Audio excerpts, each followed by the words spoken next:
Hey, this is Nate Lindquist. I'm the minimalist CEO, but mostly I'm working with business owners, CEOs, founders of companies, people who are starting a business to help them to reduce overhead, reduce stress, focus on what's essential, focus on the linchpins in the business. The handful of things, there's about 5 things in a business that help that business to generate a higher level of quality results for your clients, creating more desire for people to buy your products, to do business with you, and again, to give you that freedom that you want from your business. In the end, we all want less stress.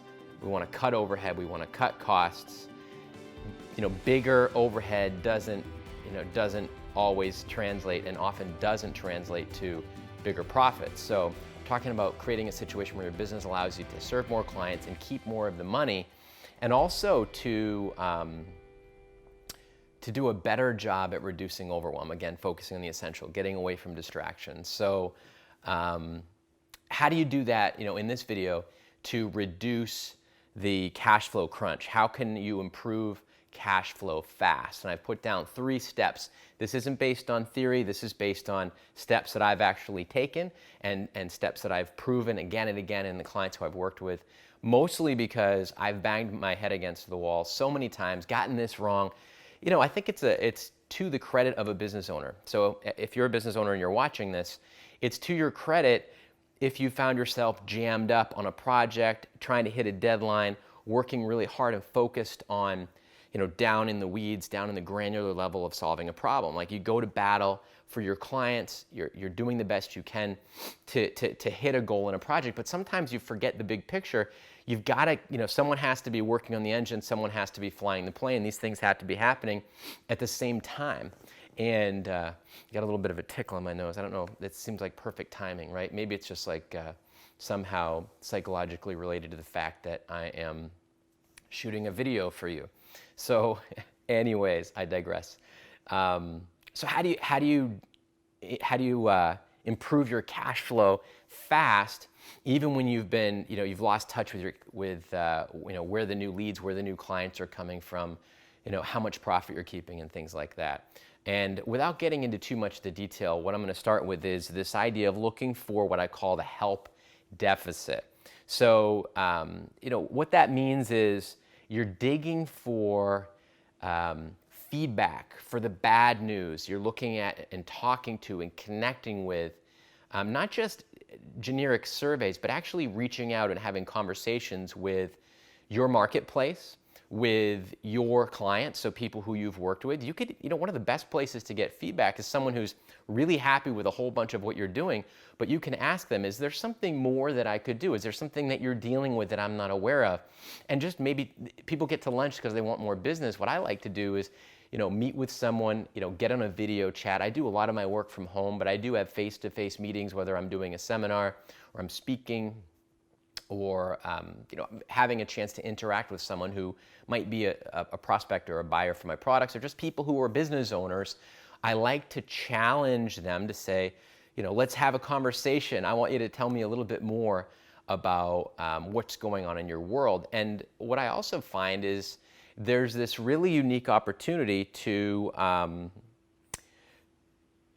step back from the normal day-to-day business, and to step back from, here's something new that I'm doing and trying to sell a client something. What I like to do is just ask really good questions and kind of shift away from this mindset. And tell me if you've noticed this, maybe in the comments below, where there's a tendency with someone who wants to work with you, who they're going to talk about their products, they're going to talk about their services, they're going to talk about their expertise, but they might they might only help you or talk about helping you if you'll take your thoughts and your energy down the path of hiring them.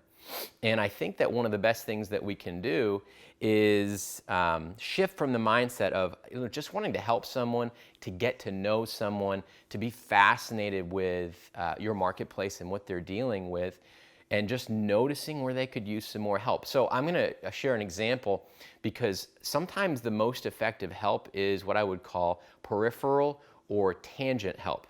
So if if I were to share one example, I have one client who is in the dental business. And yet this person, when I talked to him and we had this great conversation, I found out that as I asked questions, dug into what was going on, he was dealing with the challenges of being pulled away from home all the time because of issues at the office. So he was working later nights, he was going in early, he was missing some of his family events, and he was running into some marriage challenges. So as we talked, I have a friend of mine who is a relationship coach and who has been very successful at teaching and sharing insights about the yin and the yang and the challenges in relationships. So I introduced this dentist to that coach, and what was in it for me? I was able to reinforce that relationship simply by helping. I felt good, the client felt good, I was able to introduce him to something else. Incidentally, a few months later, actually not even 3 months later, so about a little over 2 months later, that dentist came back to me and said, hey, by the way, can you tell me a little bit more about what you've been up to? So, this idea of trying to help someone, what I was able to do was get the relationship frustration and, get the stuff that's in the way from this person growing their business out of the way, the problem with his relationship and his marriage, and get him to just have a better path to being able to work on the business in a healthy way. And he appreciated that. So look for bad news, look for feedback, not just about your products and services, but just find out what are they dealing with, what are the challenges, and can you recommend a book? Is there some way you can help? Do take the time to listen and understand and just really ask questions to find out how you can be more helpful. Could you share an article? Is there something that is a peripheral product to what you offer that you could help them with? So maybe there's more you could do for that client. So that's the first thing. Look for ways to be helpful and demonstrate fascination, seek understanding, and start from the place of actually really wanting to help. The second thing you can do to improve cash flow, by the way, in the first one, that should be pretty obvious how that improves cash flow. When that's your way of life, when that's your mindset, and every time you talk to a client, it's not about your products and services, it's actually about them, getting them to talk, you're gonna learn about what they need help with, and you're going to build stronger relationships. They're going to think of you, they're going to remember you, they're going to appreciate you, they're going to want to refer you business. Okay, the second thing is talk to 50 prospects this month, and I didn't pick that number arbitrarily. What I've found is if whatever you're doing to get in front of people who you can help, if you get in front of 50 of them, I've found, again, primarily in a service business, or if you're in a training, if you're a coach, if you're a consultant, but even regardless of what business you're in, even if you're in, again, I'll use the dental practice as an example, or even an oil company who wants to get more people buying, you can get in front of influencers. You can connect with people who are in networks of larger groups of people. So look at where there's nests of the kind of people where you do business, so they could refer you, recommend you, have that connection. So you want to talk to 50 prospects, and what's going to happen is, first of all, you're going to learn a ton about those prospects. The other thing is you're going to provide an opportunity to educate each one of those prospects and take them through a process where you build rapport, where you are challenged to learn how to communicate. And I find whenever you're in front of a prospect, you have to think about the selling process. We all have to get better at how we communicate our value. You do that 50 times a month, the question that I would ask you is, do you think you're going to get better at it? And if you're not getting in front of 50 people a month, why aren't you? So you're going to start to notice the obstacles and the constraints, and you can start to ask the question, what would have to happen for you to get in front of 50 prospective clients every single month? And it opens up opportunities. Maybe you need to speak, maybe you need to get to a networking event, maybe you need to look at some of the social media, or maybe we'll look at where you're running your advertising or where you're sharing valuable content. But again, getting in front of 50 prospective clients, how could you get in front of 50 of the people who you could help the most? Not just anybody, but people who you could create the greatest difference for. And that'll open up your horizons.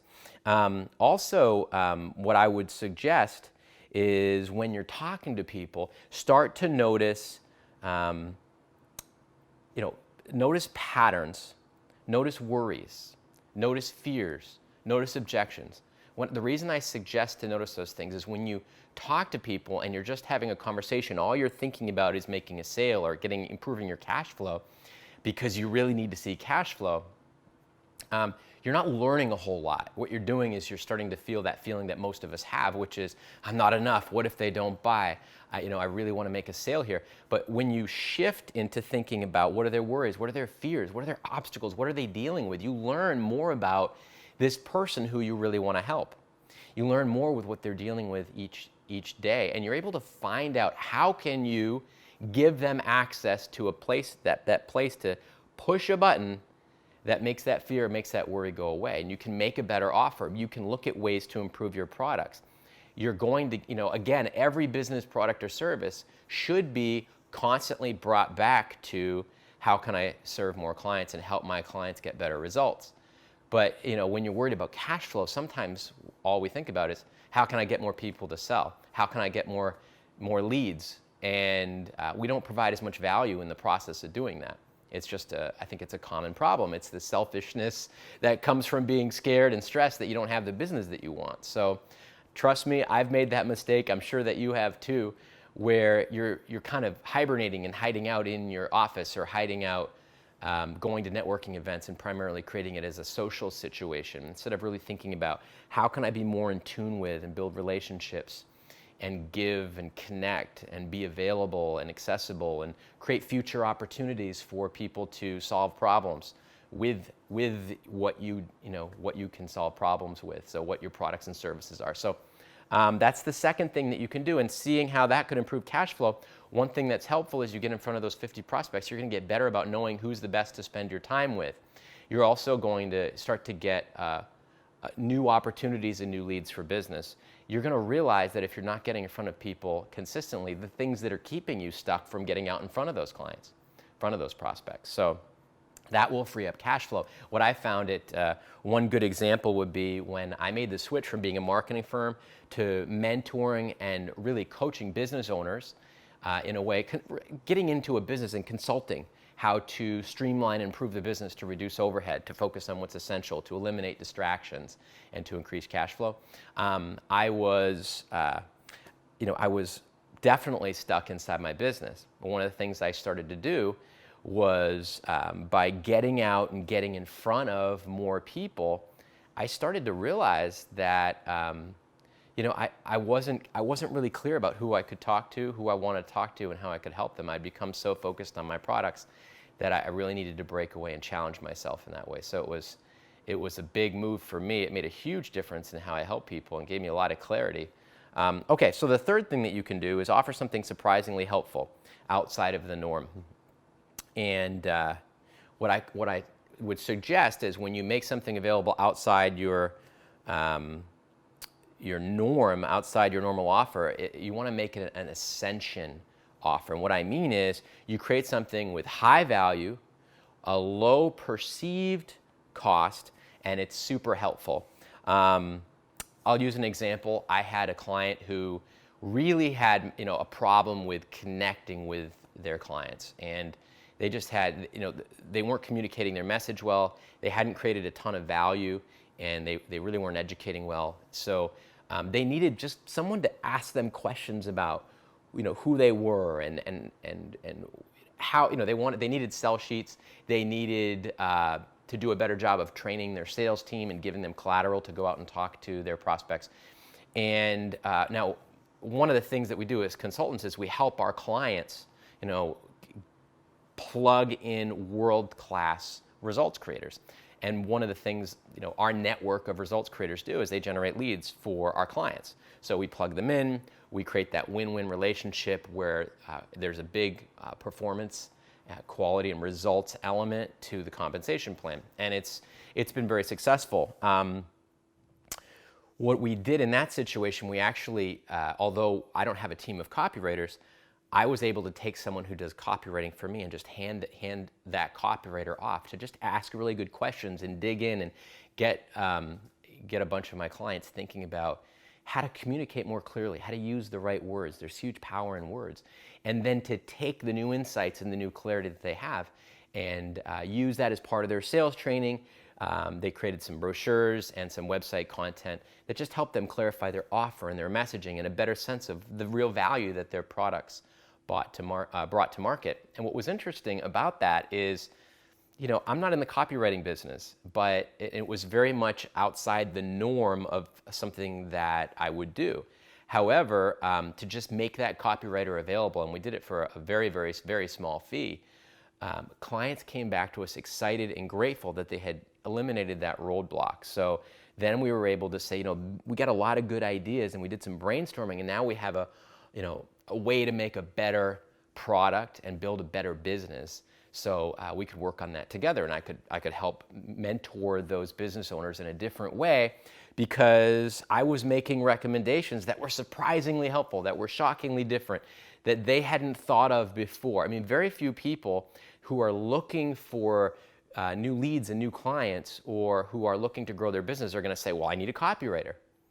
However, when someone understands how to ask the right questions, whether they're writing a book or writing an ad or writing a brochure or putting out a press release, someone who's exceptional with words can help you as the business owner really discover what you're trying to say and what it's supposed to mean and how it's supposed to connect. I think that it's easy as a business owner to get sucked into wordsmithing and trying to come up with the right words. Copywriters are amazing. I've had copywriters say to me, is this what you really meant to say? And all of a sudden I see all these new possibilities. So it's surprisingly helpful even to me. Now, I'm a copywriter. I've done a ton of copy over the last 29 years since I started my business. It's almost 29 years, just about 28 and change since 1991. But when I hire a copywriter to work with me and my company and my team, everything starts to become simpler. And it's like, yeah, that's what I meant to say, or that's definitely not what I meant to say. And so let's change that. And it was hugely valuable. As soon as you get that clarity, I found by giving a client something that breaks them free, that gets their mind shifting, it's amazing what happens to cash flow. Because then they have what happens is new copy, in this case is just an example, new ideas flow. So you want to create an offer where new ideas can flow. I was working with an attorney, and that attorney wasn't getting a bunch of new business. He wanted to grow his practice, he was working too much, and what I did with that client is I simply made an improvisation class available to him. So he could go and attend improvisation class and start thinking in different ways. Now, it was very contradictory. He didn't want to go to the improvisation class. This was very outside the norm, but I created an improvisation to break through product. And then I introduced him to an improvisation trainer, a coach, who took him through improvisation exercises. And I think the fee for it was $250. And he came back 2 weeks later and had so many ideas, was ready to go. He said, if you can help me grow my business by connecting me to creative thinking and improvisation coach, imagine what you could do to scale my business. And it turned into a great long-term relationship. So 3 ways to improve your cash flow, just to go back over those. You want to look for the help deficit, any place where the clients you're working with or the marketplace is demonstrating that the more people need help that they're not getting. So think of everything you're doing. How could I be more helpful? How could I provide more insight? The same reason that I'm doing this video, it's not just to get new clients, it's because what I do, I'm in the helping business. I want to see business owners enjoy what they're doing. And, I didn't always enjoy what I do. And I have days where things aren't really lined up. But I know that if I share some of the things that have worked for me, that it's going to help you. And that's why I'm doing it. And hopefully this is helping. So shifting to looking for that help deficit. The second thing is talk to 50 prospects this month somehow and get hungry to notice where they're worried, what they're afraid of, what's going on in their world. Seek understanding. And then the third thing is offer something surprisingly helpful. Imagine if in your business you provided some sort of guidance or some sort of coaching service. You just contracted it out. It doesn't matter what business you're in. I had an outdoor retail company who I was working with and helping build a chain of outdoor retail stores, and they did a bunch of outdoor gear. And one of the things that we made available was a family adventure planner, someone who could help plan, not just a travel agent, but someone who could plan family expeditions. And this was someone who was out in Colorado who planned expeditions, and we put that program together and made it available. They could jump on and they could go through a strategy session for planning great adventures. So if someone can get an hour of awesome family adventure planning, are they going to buy more products and increase the cash flow of a retail chain? And the answer for us was yes. It made a huge difference for my client, and so I'm just trying to give you more ideas. So I hope that you find this video clip helpful. And cash flow, one thing to think about just with regard to cash flow is you don't just fix cash flow problems by getting more leads. You don't just fix the problem. You don't resolve the issue by just getting hungry for more clients. What you want to think about, and I think it's a different mindset, is how can I be more helpful? How can I make better recommendations to the people who I'm already working with? How can I become more valuable? And the more valuable that you become, the more cash flow you're going to have. And don't be afraid to look at something you're doing to help a client and be willing to offer them more often. If there's something you can do for a client, say, how can I offer them more that they would pay for? How can I offer, if I'm doing a great job at getting them great results, how can I get them even better results? And eliminate the distractions. Get real, here's just an extra bonus tip, get real consistent on looking at what are your cash flow generation activities today, this week, this month, and over the next 90 days. What will you do every day to increase your cash flow and to reduce your overhead? And how can you get consistent with that? Because if you're not clear on where you're investing your time, it's very difficult to have clarity and have the confidence that you'll have the cash flow in your business that you need. You got to get really clear at measuring things, and we can only cover so much in a short video, but I hope you found this helpful.